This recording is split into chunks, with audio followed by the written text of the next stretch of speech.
Hi everybody, Josh Rothbard, Allison Pettin here, Secure Planning Group.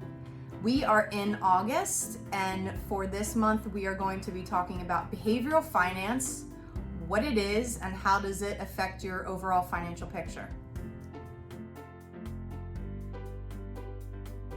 So what is behavioral finance? We know that you've all heard this in the news or reading any financial article. So it's actually an economic theory that explains why people make the financial moves that they do.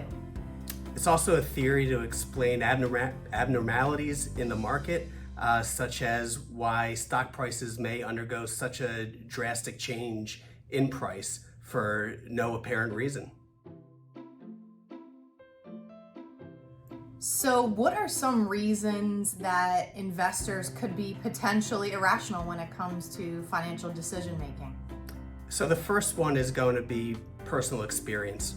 For example, a lot of us were invested back in 2008 when the markets experienced close to a 50% drop over an 18-month period.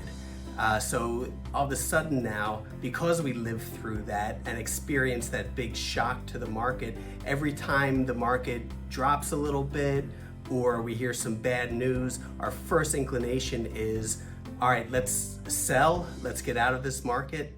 And that obviously can have an adverse effect on our portfolio instead of just letting things play out.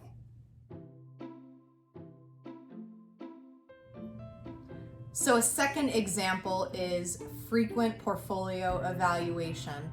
When the markets are all over the place, especially when you have a drop like Josh just mentioned in 2008, it's a very emotional time. And what we tend to see is that in those emotional times, people will frequently look at their portfolio and evaluate their portfolio to potentially make some changes that maybe aren't aligned with their risk tolerance and time horizon.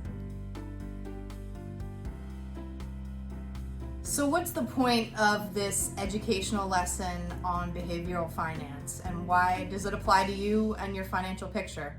So we live in an age with informational overload. We're constantly being bombarded by messages on social media, TV, from friends, family. And during these times, it's important to filter all that information out and just remember what your long-term goals are, because the information that you may be receiving from these different sources may not align with your long-term goals. So it's important to avoid panic selling. We know that no patterns last forever, and it's going to be very important that you consult with your financial professional on a regular basis during these times in the market, just to make sure that your portfolio is still aligned with your goals and you're on track to achieve those goals.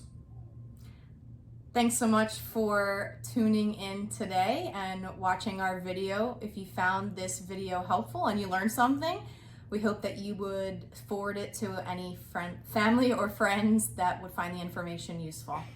As always, thank you, and we look forward to speaking to you soon.